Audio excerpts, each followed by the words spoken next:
जय हिंद दोस्तों। आज स्वागत है आपके अपने YouTube चैनल आलोक ऑनलाइन डिफेंस क्लासेस के अंदर। आज हम आपके लिए आए फिजिक्स का प्रैक्टिस सेट नंबर 2।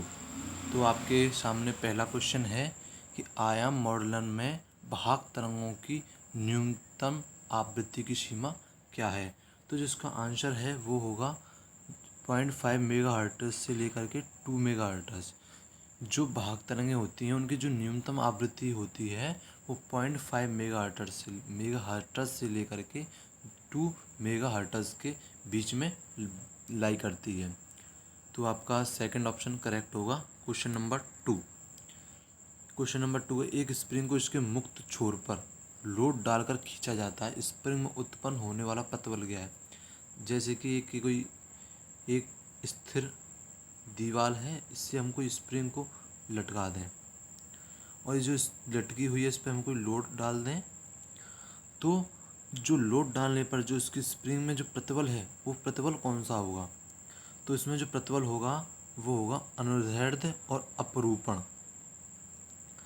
अनुदैर्ध्य और अपरूपण यानी लोड डालने पर, जिसमें भार डालने पर जो स्प्रिंग है उसकी लंबाई में वृद्धि होगी और जो इसका अनुप्रस्थ है उसमें भी चेंजिंग आएगी। इसकी वजह से इसमें अपरूपण प्रतिबल और अनुदैर्ध्य प्रतिबल दोनों ही उत्पन्न होंगे। तो option number third is correct answer. Question number 3, 72 kilogram के स्प्रिंग में स्प्रिंग स्थिरांक 8 न्यूटन अपॉन मीटर है। इसका स्प्रिंग स्थिरांक उसने दे रखा है के equal to 8 newton upon metre. Okay, तो इसकी समय अवधि टी बराबर होता है 2 पाई रूट के अंदर के अपॉन एम। तो उसने के हमें स्प्रिंग में 72 किलोग्राम एम अपॉन के होता है, ये एम अपॉन के होता है, एम अपॉन के। तो एम हमें दे रखा है उसने 72 और ये दे रखा है उसने 8। तो 8 से कटेगा 9 बार, तो रूट के अंदर 9 इक्वल टू 3, यानी इसकी जो 3 और 2 पाई आगे है, तो 2 पाई आगे है और 3 इंटू ये हो जाएगा 6 पाई सेकेंड। जो इसका आवर्तकाल आएगा, इसकी समय अवधि है वो क्या आएगी, 6 सेकेंड आएगी। यानी कोई स्प्रिंग है, उस स्प्रिंग की जो समय अवधि है वो 6 पाई सेकेंड है। नेक्स्ट क्वेश्चन है, एक ऊष्मा इंजन जिसकी तापीय क्षमता 100% है, इनमें से किसका उल्लंघन करता है। तो ये है दूसरा नियम है क्या, यदि कोई भी वस्तु है वो हमेशा कैसी होगी, वो हमेशा जो हॉट है उससे हॉट से कोल्ड की जो ऊष्मा का प्रवाह किससे होगा, हॉट से कोल्ड की ओर होगा। ऐसा नहीं है अगर हम कोल्ड से हॉट की ओर कर रहे हैं तो उसमें हमें क्या करना पड़ेगा, कार्य करना पड़ेगा। बिना कार्य ऊष्मा का प्रवाह किसी ठंडी वस्तु से गर्म वस्तु की ओर नहीं हो सकता है। यानी किसी बिना कार्य किए गर्म वस्तु से ठंडी वस्तु पर ऊष्मा का प्रवाह नहीं हो सकता है। ये हमारा दूसरा नियम है। यही जो उसकी जो क्षमता है, यानी कोई भी इंजन है वो अपने 100% जो उससे ऊष्मा जो एब्जॉर्व कर रहा है वो किसमें कार्य चेंज नहीं कर सकता है, किसमें, कार्य में। यानी इसे मैं 100 कैलोरी ऊष्मा दूँ तो ये पूरा जो कार्य है वो 100 कैलोरी के बराबर नहीं करेगा। ये इसका सेकंड नियम है। तो ये किसका उल्लंघन करता है, दूसरे नियम का। क्वेश्चन नंबर नेक्स्ट, गुरुत्वाकर्षण बल विद्युत चुंबकीय बल के साथ एक उभयनिष्ठ विशेषता साझा करता है, दोनों स्थितियों में बल। तो गुरुत्वाकर्षण बल है वो क्या है, एक दृढ़ परास का बल है। यानी ये वस्तु अगर बहुत दूर है तो वहाँ भी अप्लाई होता है। और विद्युत चुंबकीय बल है, ये भी क्या होता है, अगर वस्तु दूर है तो वहाँ भी हम ये अप्लाई होता है। लेकिन जब नाभिकीय बल को होता है, नाभिकीय बल एक बहुत सूक्ष्म, एक क्या है, लघु सीमा का बल होता है। लेकिन यहाँ पे हम गुरुत्वाकर्षण बल और विद्युत चुम्बकीय बल के बारे में बात कर रहे हैं, तो इसका ऑप्शन नंबर डी क्या हुआ, करेक्ट होगा। Next question, Van de Graaff जनित्र का उपयोग किया जाता है, तो ये होता है उच्च आवृत्ति वोल्टेज उत्पन्न करने के लिए। वैन डी ग्राफ जनित्र का जो उपयोग होता है वो उच्च आवृत्ति वोल्टेज उत्पन्न करने के लिए होता है। ऐसे ही होता है वैन डी ग्राफ जनरेटर, इस प्रकार से होता है। इसमें जो आवेश होता है वो कहाँ पर एकत्रित होता है, ये प्रश्न बनता है, हमेशा बाहर की सतह पर एकत्रित हो जाता है। और ये क्यों होता है, जैसे हम जानते हैं V बराबर होता है वो Q/R होता है। जहाँ आपकी R कम होगी वहाँ विभव ज़्यादा होगा, और विभव कम की वजह जो बाहर की सतह है उस पर विभव कम होगा। जहाँ बाहर की सतह पर विभव कम होगा, इसकी वजह से विभव अधिक से कम की ओर जाएगा। तो इस प्रकार से जो हमारा चार्ज है वो बाहर की सतह पर एकत्रित हो जाता है। नेक्स्ट क्वेश्चन, इसका राइट आंसर है वो है उच्च वोल्टेज उत्पन्न करने के लिए हम वैन डी ग्राफ जनित्र का उपयोग करते हैं। दो लंबे तार एक दूसरे के निकट स्थित हैं, जैसे कि इस प्रकार से कोई दो तार है, इसमें क्या हो रहा है, I1 और यहाँ इसकी भी धारा है वो I2 इसमें प्रभावित हो रही है। तो इस कंडीशन में, क्योंकि हम जानते हैं जब किसी जब किसी तार में से होकर धारा प्रवाहित होती है उसके क्या होता है, चुंबकीय क्षेत्र उत्पन्न होगा चारों ओर। जब चारों ओर चुंबकीय क्षेत्र उत्पन्न होगा तो चुंबकीय क्षेत्र एक दूसरे को आकर्षित करेंगे। लेकिन इस कंडीशन दूसरे तार को हम लाएं तो इस प्रकार से क्या होता है, अगर दोनों एक समान दिशा में धाराएं हैं बह रही हैं तो ये देखिए क्या करेंगे, अट्रैक्ट करेंगी। क्या करेंगी, अट्रैक्ट करेंगी। अगर धारा विपरीत दिशा में बह रही है तो ये क्या करेंगे, रिपेल करेंगे, एक दूसरे को प्रतिकर्षित करेंगी। जो तार हैं वो एक दूसरे को प्रतिकर्षित करेंगे। तो हमारा जो राइट आंसर होगा, क्योंकि ये बात कर रहा है दो लंबे स्थित हैं, क्या है, दो लंबे तार एक दूसरे के निकट स्थित हैं, तो इनमें कौन कथन सही है, तो तार एक दूसरे को आकर्षित करेंगे। तार क्या करेंगे, एक दूसरे को आकर्षित करेंगे। नेक्स्ट क्वेश्चन, एक लैंप जिसे कि 280 वोल्ट में संचालित किया जा रहा है और इसे 0.7 एम्पीयर की धारा बह रही है, तो तार का प्रतिरोध क्या होगा, तो हम जानते हैं V=IR। तो प्रतिरोध हमें फाइंड करना है, R=V/I। तो V हमें 280 वोल्ट दे रखा है, ये 0.7, ये कट जाएगा आपका 400 वाट। तो राइट आंसर हो जाएगा 400 ओम। तो राइट आंसर आपका हो जाएगा 400 ओम। ओके। नेक्स्ट क्वेश्चन, व्हीटस्टोन सेतु के केंद्र में कौन सा उपकरण रखा जाता है, तो राइट आंसर आपका गैल्वेनोमीटर। गैल्वेनोमीटर इस प्रकार से व्हीटस्टोन सेतु होता है, इसमें जो होता है जैसे कहते हैं गैल्वेनोमीटर,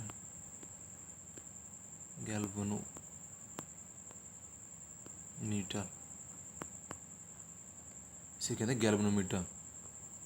ABCD इन दोनों का अनुपात बराबर होता है और ये व्हीटस्टोन सेतु का नियम होता है, इसे भी ध्यान रखना है, इससे प्रश्न बनते हैं। और हमारा नेक्स्ट क्वेश्चन है, जड़ों का पानी पौधों की पत्तियों गुरुत्वाकर्षण के विपरीत क्यों समा जाता है। जैसे कि हमारा जो हम जानते हैं जो गुरुत्वाकर्षण बल पृथ्वी को आकर्षित होगा, लेकिन हमारा जो पेड़ है पेड़ में जो पत्तियां हैं, पत्तियों में क्या होगा, जो जड़ हैं, हमारी जड़ हैं जो पानी को एब्जॉर्ब करेंगी। पानी को एब्जॉर्ब करने के बाद जो जड़ों से जो पानी है वो पौधों तक पहुंचना होगा। वो पहुंचता कैसे, तो हमारी जो छोटी छोटी इसमें क्या होती हैं, केशिकाएं होती हैं। केशिकाओं में क्या होता है, हम जानते हैं केशिकात्व के कारण, यानी जो हमारी केशिकात्व के कारण जो हमारी छोटी छोटी नली होती है उनमें क्या होता है, केशिकात्व लगता है। उसकी वजह से जो हमारा पानी है पौधों में वो बहुत ऊंचाई तक, पेड़ कितना भी ऊंचा हो, जैसे सल्लू का पेड़ है बहुत ऊंचाई होती है, लेकिन वो पानी पहुंच जाता है। किसके कारण होता है, केशिकात्व के कारण।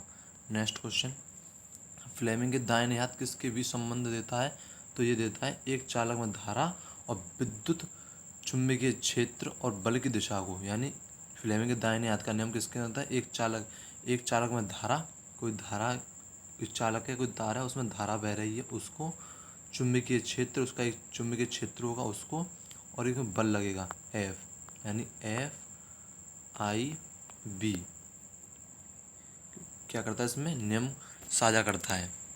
Option A is correct answer. Next question, सघन माध्यम में क्रांतिक कोण वह आपतन कोण है जिसके लिए वृण माध्यम में अपवर्तन कोण होता है 90 डिग्री। नेक्स्ट क्वेश्चन, कथनबद्ध टिप्पणी कीजिए। बूस्टर का नियम प्रकाश, तो बूस्टर का नियम क्या होता है, N बराबर 10 IP। तो ये सत्य है, जो इसका आंसर होगा वो हो जाएगा A is correct answer. Next question, जब लोहे चुंबकीय पदार्थ को क्यूरी तापमान से ज़्यादा हो जाता है, जब भी हमें इसका ध्यान रखना है, जब भी हम किसी मैग्नेट को क्यूरी ताप से अधिक उसे हीट देते जाएं, तो एक टाइम ऐसा आएगा तो जो अपनी चुंबकत्व से क्या करो समाप्त हो जाएगा, और वो किस में बदल जाएगा, अनुचुंबकीय में, अनुचुंबकीय में बदल जाएगा, या समचुंबकीय कह दो इसे, समचुंबकीय में क्या हो जाएगा, बदल जाएगा। तो इसका राइट आंसर है वो हो जाएगा लोह चुंबकीय पदार्थ समचुंबकीय पदार्थ में बदल जाता है। Option A is correct answer. Next question है, निम्नलिखित में कौन सा एक रेडियोधर्मी क्षय का मोड नहीं है। तो रेडियोधर्मी होता है वो क्या होता है, अपने आप होता है, यानी कोई रेडियो एक्टिव पदार्थ है वो क्या होता है, अपने आप धीरे धीरे क्षय होता है। तो लेकिन इसमें जो होता है संलयन तो है सूर्य पर होता है, रेडियोधर्मी पदार्थ यानी संलयन इस पर प्रक्रिया नहीं होता। संलयन होता है वो दो हल्के हल्के नाविक मिलकर के, दो हाइड्रोजन के नाविक मिलकर क्या करते हैं, हीलियम के कण का निर्माण करते हैं, इसे हम संलयन कहते हैं, जो कि रेडियोधर्मी पदार्थ में नहीं होता है। तो ऑप्शन 3 संलयन मोड नहीं होता है रेडियोधर्मी में। नेक्स्ट क्वेश्चन बात करें, निम्नलिखित में कौन सी भेदन शक्ति का अवरोही क्रम है, यानी घटती हुए क्रम में है। तो सबसे ज़्यादा किसकी होती है, गामा की, फिर बीटा की, फिर अल्फा की। तो option 4 is correct answer. Next question, अपमिश्रण क्या करता है, जो अपमिश्रण किसके लिए करते हैं, यह अर्धचालक शुद्धता को बढ़ाता है, नहीं, अर्धचालक शुद्धता को नहीं बढ़ाता है। ऑप्शन बी है हमारा, तापमान को बढ़ाता है, नहीं, तापमान को नहीं बढ़ाता। अर्धचालक के व्यवहार को परिवर्तित करता है, हाँ, अर्धचालक के जो व्यवहार को क्या कर देता है, परिवर्तित कर देता है। Option 3 is correct answer. Next question है हमारा, एक चक्र में इसकी धुरी के चारों ओर 180 किलोग्राम इंटू मीटर स्क्वायर का जड़त्व आघूर्ण है। जड़त्व आघूर्ण यानी आई दे रखा है उसने, आई इनर्शिया, आई बराबर जानते हैं हम mr², उसने इनर्शिया दे रखा है 180। ओके, यदि चक्र का द्रव्यमान 20 है इंटू आर, तो पूछ रहा है, तो इसके गायरेशन की त्रिज्या, तो आर पूछ रहा है, तो आर हमें फाइंड कर लेंगे इसे 9। तो इसका जो राइट आंसर हो जाएगा ए 9 मीटर, यानी इस गायरेशन की त्रिज्या कितनी होगी, 9 मीटर। नेक्स्ट क्वेश्चन, द्रव्यमान 50 किलोग्राम वाला एक लड़का एक लिफ्ट के मंजिल पर स्थिर मापने वाली मशीन पर खड़ा है। यदि उसका वजन न्यूटन में मापती है, यदि लिफ्ट 5 द्रव्यमान के नीचे की ओर आती है, हम जानते हैं जब एक लिफ्ट है अगर वो ऊपर जा रही है तो हमें क्या होगा, अपना भार बढ़ता हुआ महसूस होगा, लेकिन जब क्या होगा, जो हमारा वेट है वो भी इंक्रीज़ करेगा, लेकिन जब ये नीचे आ रही है तो हमें क्या होगा, हमारा जो वेट है वो डिक्रीज़ करेगा। वो क्यों करेगा, जी की वजह से। तो हमारा जो फॉर्मूला होता है डब्लू में क्या होगा, और जो लिफ्ट है हमारी क्या आ रही है, नीचे की ओर आती है, तो डब्लू है हमारा जो आभासी भार है वो क्या होगा, एम जी है, उसमें से जो ए है किस त्वरण से आ रही है वो घट जाएगा, तो एम हमारा वो 15 kg है। Okay, no problem. और जो 10 मान लीजिए, अब से 10 और -5 अप्रॉक्स, तो अप्रॉक्स तो अप्रॉक्स में आएगा आपका 5, 10 - 5 इक्वल टू ये होगा 5 और ये 15, यानी 15 ये हो जाएगा आपका लगभग 250 है नहीं, तो लगभग इसमें, क्योंकि इसमें 10 की जगह इसमें 9.8 मानेंगे, तो इस प्रकार से जो इसका आंसर आ जाएगा वो हो जाएगा 214। तो राइट आंसर हो जाएगा 240 न्यूटन। नेक्स्ट क्वेश्चन, जब हम जमीन पर पड़े पत्थर को ठोकर मारते हैं तुम्हारे पैर पर एक बल क्यों लगता है? जो हमारा जो नियम होता है न्यूटन का तीसरा नियम है क्रिया प्रतिक्रिया नियम। जब हम किसी पत्थर रखा है उस पर हम ठोकर मारते हैं तो वह भी एक प्रतिक्रिया लगाता है, उसके बाद हमारे जो पैर है उसे एक चोट का अनुभव होता है। पत्थर भी एक आपके ऑप्शन है, पत्थर भी हमारे पैर पर पीछे की दिशा में बल लगाता है। Yes, right answer is first. Next question, निम्नलिखित में कौन सा कथन ट्रांजिस्टर के लिए असंगत है? तो आपका ऑप्शन नंबर है, इसका प्रयोग सूचियों पर्वतों में आवर्तक के प्रयोग और आवर्तक पर्वतों में किया जाता नहीं। ऑप्शन नंबर सेकंड, इसमें कोई गतिशील हिस्सा नहीं होता नहीं। ऑप्शन नंबर 3 है, इसमें शोरहीन संचालन होता है, ये भी सही है, ये भी सही है। तो इसमें जो पूछा है वो असंगत है, यानी गलत कथन पूछा है। तो गलत कथन है, यह मोबाइल फ़ोन बैटरी में चार्जर में उपयोग किया जाता है जहाँ प्रत्यावर्ती धारा दिष्ट धारा प्रवर्तित करता नहीं, यानी प्रत्यावर्ती धारा को दिष्ट धारा बदलता है वो तो डायोड का काम होता है, ना कि किसका, ना कि हमारे ट्रांजिस्टर का कार्य नहीं होता है। तो इस प्रकार से जो हमारा राइट आंसर होगा वो होगा ऑप्शन नंबर 4। नेक्स्ट क्वेश्चन हमारा इम्पोर्टेंट क्वेश्चन, निम्नलिखित में कौन सा धारा के तापन प्रभाव पर आधारित है? यानी हम जानते हैं धारा के चुंबकीय प्रभाव होता है, धारा का ऊष्मा प्रभाव होता है। तो ऊष्मा प्रभाव पे पूछ रहा है, ऊष्मा प्रभाव पर कौन सी चीज़ आधारित है? तो हमारा जो गीजर है वो भी हमारी हीट इफेक्ट पर कार्य करता है। हेयर ड्रेसर है उसमें भी क्या होती है, जब हम बालों को सुखाते हैं उसमें भी जो हवा होती है गर्म निकलती है। तो उसमें क्या होता है, जो हमारी हवा गर्म निकलती है उसमें क्या होता है, जो हमारे तार होते हैं उसमें नाइक्रोम की धातु का तार होता है, उसमें हम इलेक्ट्रॉन जो हमारी धारा उसे प्रभावित करते हैं, उससे क्या गर्म हो जाता है। जो हमारा उसमें एक पंखा लगा होता है, पंखे से क्या होता है, जो हवा जो उससे टकराती है नाइक्रोम तार से वो हवा गर्म होकर बाहर निकलती है। तो ये दोनों ही हमारे किस पर कार्य करते हैं, धारा के ऊष्मीय प्रभाव पर। तो option C is correct answer. Next question है, एक्स अक्ष के साथ एक सदिश आर घटक का अधिकतम मान होगा। जैसे कि ये हमारा एक्स अक्ष है, ये हमारा वाई अक्ष है, ये एक्स अक्ष के साथ क्या हो रहा है, थीटा कोण बना रहा है। तो ये क्या होगा, आर कॉस थीटा होगा ये वाला। तो अधिकतम कब होगा, जब एक्स अक्ष के साथ हो, यानी एक्स अक्ष के साथ ही थीटा यानी 0 हो तो हमारा अधिकतम होगा। तो यानी जो हमारा ऑप्शन ए है इस करेक्ट आंसर, आर धनात्मक एक्स के साथ हो तो एक्स का मान क्या होगा, अधिकतम होगा।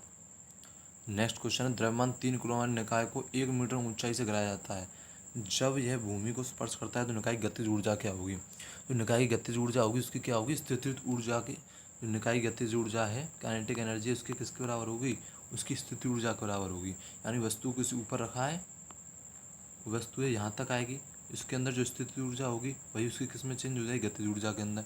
तो इसकी स्थिति ऊर्जा हम निकाल लेंगे U बराबर mg/s से। तो यहाँ पर m कितना दे रखा है 3, g मान लीजिए आप 9.8 होता है और एक इससे ऊंचाई से गिराया जाता है, तो इसका आंसर हो जाएगा 29.4 जूल। न्यूटन नहीं, न्यूटन तो किसकी राशि है, फोर्स की, लेकिन ऊर्जा को क्या जूल से नोट करते हैं। तो option B is right answer. Next question, निम्नलिखित में कौन सा एम्पियर नैनोमीटर के भी संबंध सही दर्शाता है? तो हम जानते हैं 1 मीटर बराबर होता है 10⁻⁻10 एंगस्ट्रॉम और 1 मीटर बराबर होता है